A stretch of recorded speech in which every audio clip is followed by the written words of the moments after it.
So, for those who don't know you, is it possible you could give a sort of brief description of your disability and how it affects you within gaming and day-to-day living? Basically, my arms don't have muscles in them, and the joints are locked. So they're basically stuck at the elbows are stuck at a 90-degree angle, and then the wrists are stuck at a 90-degree angle. So they aren't able to move and operate like a normal, pair of hands. Yeah. Um, as well as my knees are also stuck at a straight out angle. They can't bend at all. Well, technically, the therapist says 20 degrees is progress, so, you know, but that's still not much. I'll be honest, I don't think 20 degrees makes a difference. So, how has that really affected your day-to-day living? Basically, I've just adapted to do everything with my feet. So instead of using my hands, I use my feet. Literally the whole difference, pretty much.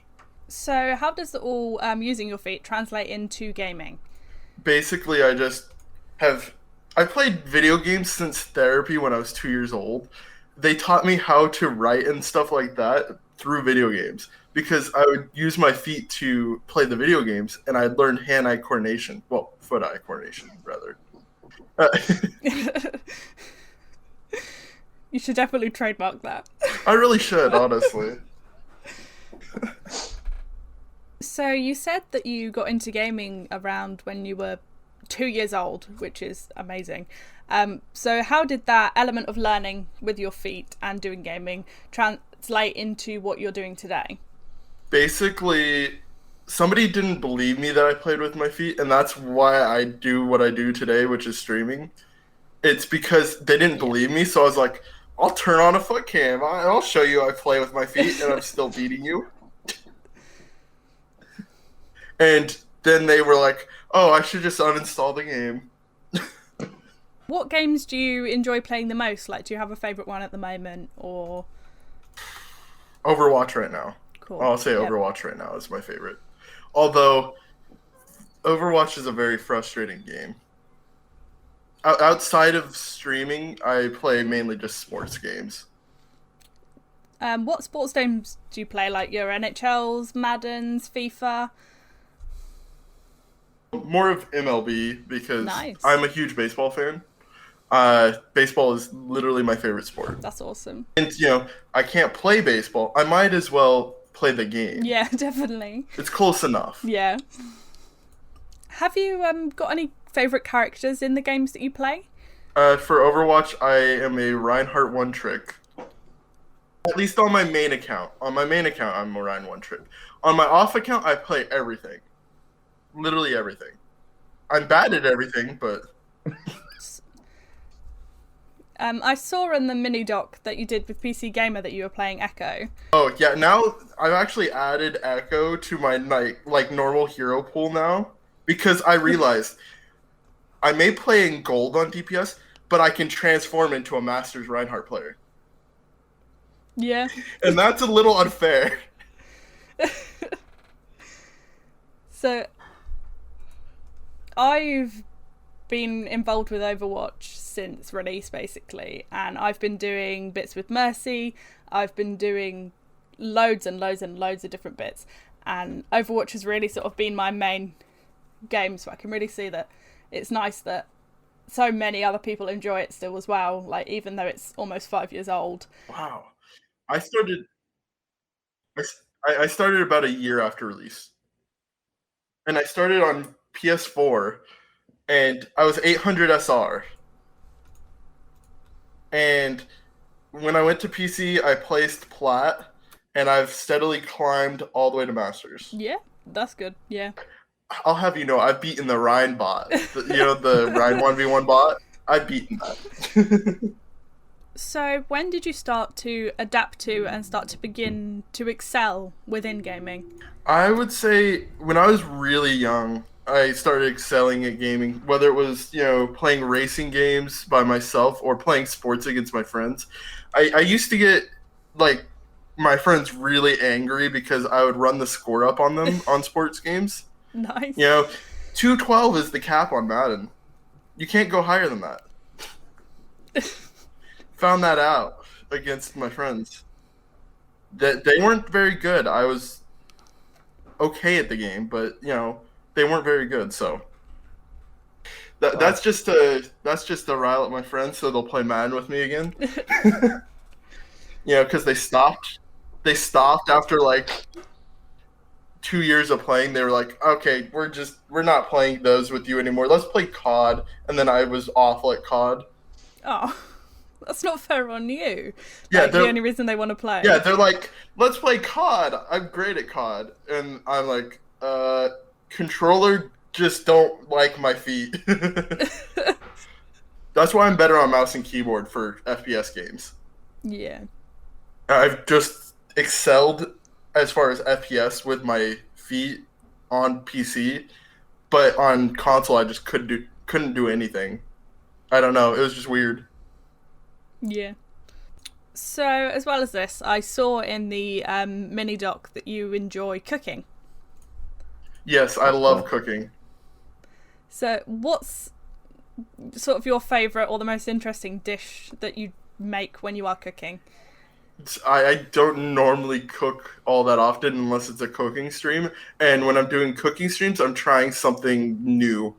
I'm trying something I've seen on like YouTube or something. Yeah.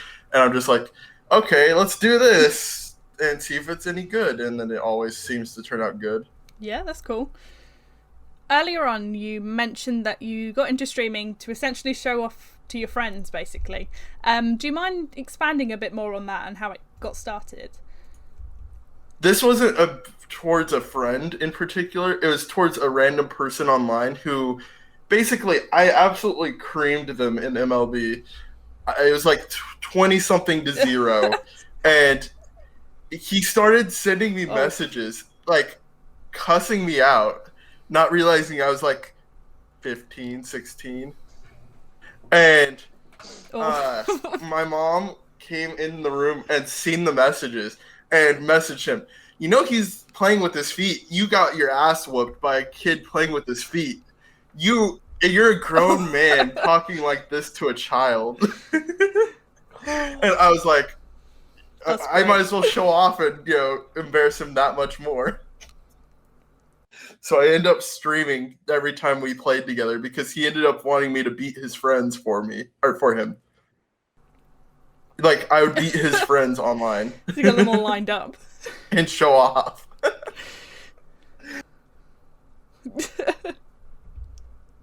And on the sort of topic of streaming as well again, before you got into streaming, did you watch any Twitch streams? I actually never watched a Twitch stream before I streamed. Not a single one. Wow. I didn't know about streaming, and then somebody suggested it.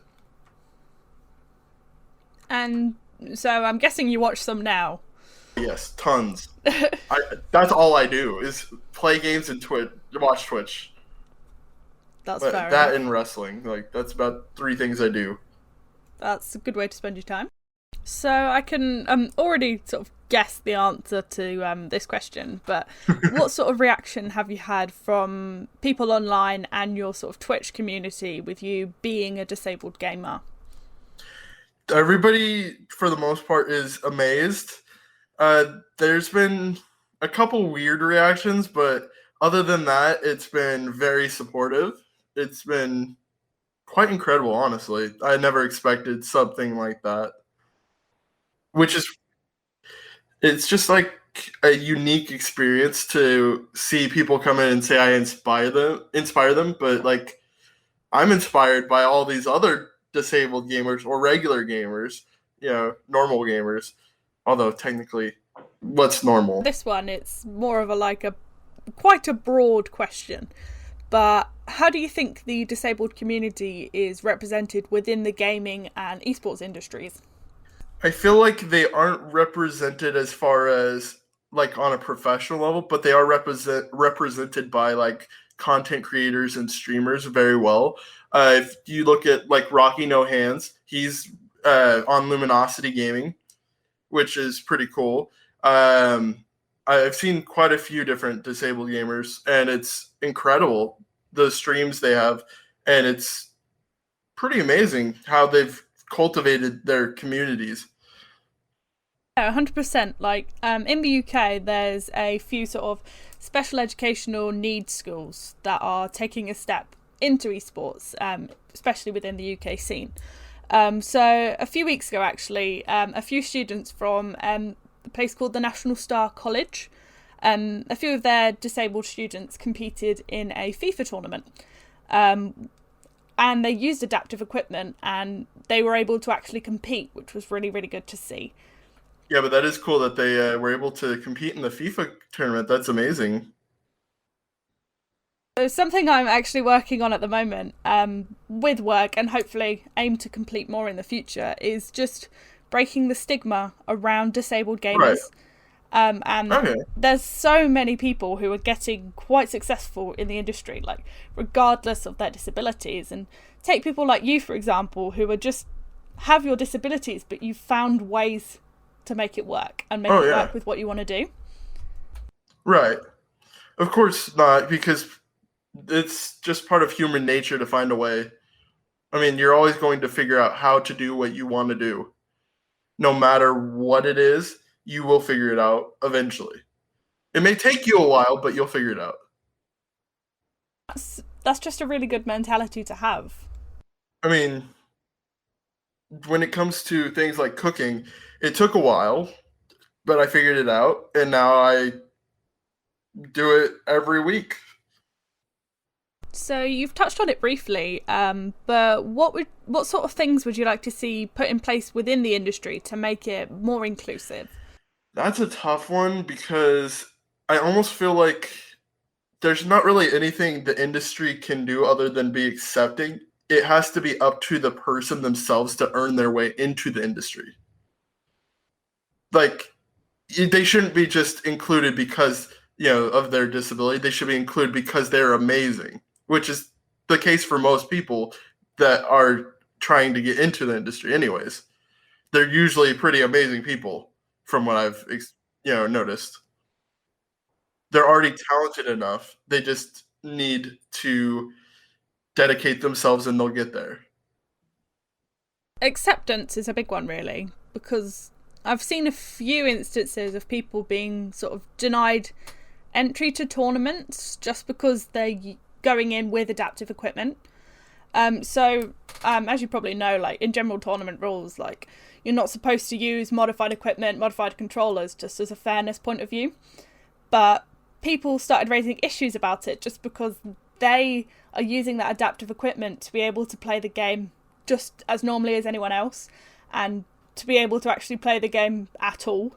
So it's not really fair that they're sort of having this in place just because these people need this equipment to actually play. Yeah, that's the biggest issue.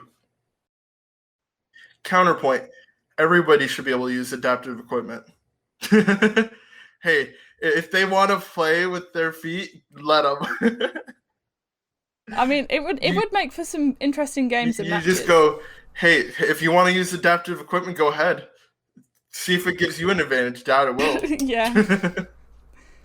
I mean, it's the truth. The adaptive equipment that's out there does not give an advantage. Trust me. I've tried it. That's why I'm on mouse and keyboard. It's just awful. Some of the equipment, it just doesn't work as good. I've been suggested these people that make adaptive controllers, and as much as I think it's cool that they do that, their equipment isn't always up to snuff. Like, it's not great. It's not the best. It's not going to give you an advantage. It's not going to help you that much. It's going to let you play the game, and that's it. I mean, that's the most advantage you're getting, is to be able to play the game. Yeah, and it's just really important to be able to give people the opportunity to actually be able to play rather than sort of excluding them. So in the future, if these adaptations were made for sort of wider events, like, would you consider putting yourself out there, as you are really quite good at what you do and a really high rank, especially in Overwatch? Like, would you put yourself out there to play and compete in some bigger esports games and tournaments? I would get absolutely rolled. Oh, it's worth a try.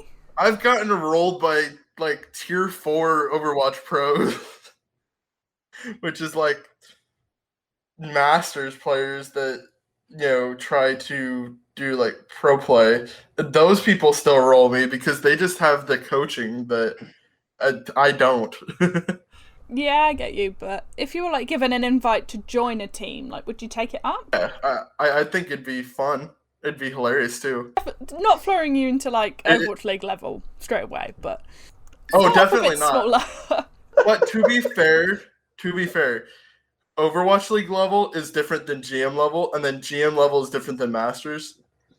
Like there's a huge difference between like even 4100 and 4600 SR. There's like that's a whole rank gap. Yet those are considered the same rank, and I don't understand that. That's awful because honestly, if you get to 4100 and you end up games with 4600 players, you're gonna get absolute steamrolled. You're gonna be having a bad day. You're not gonna have a good time. An invitation to that for sure, because that'd be fun. As say, not a lot of teams. I know about a handful of teams who sort of have and really appreciate and work to promote inclusivity and have disabled gamers as part of their teams. So I think it's quite important that there is an opportunity for teams to recruit anyone regardless of their sort of disability or their background or anything like that. Oh yeah. Also, teams that have disabled players on them typically get a lot more recognition anyways, so it kind of incentivizes the idea of it. Honestly, as a publicity Yeah. thing, but that part isn't a good idea. Like they shouldn't No, be doing definitely it not. just for No. that, obviously. They should go off of merit. Always off merit. That's my whole philosophy. It just sort of comes full circle to around the idea that I mentioned earlier about breaking the stigma that disabled gamers are on a separate sort of playing field. Like they are on just as even of a playing field as anyone else and just as good as anyone else. And the fact that they are sort of being pushed out of the industry until about now is sort of heartbreaking, but it's good that the industry is taking the steps to be able to actually welcome and embrace these individuals regardless of their ability or disability. Yeah, exactly. The people that are out there right now are deserving of it, and that's the thing that a lot of people don't get because they think it's just publicity, like a publicity stunt or something to get attention, but it's not. It's this, they're really good. People don't understand that though sometimes. But I've noticed it's gotten really a lot better lately Yeah, it really has. within the last few years. Within the last few years, there's just so much support for that kind of stuff, and it's amazing. Well, thank you very much for your time, Tucker. It's been lovely to speak to you, and I hope you have a wonderful day. Bye bye.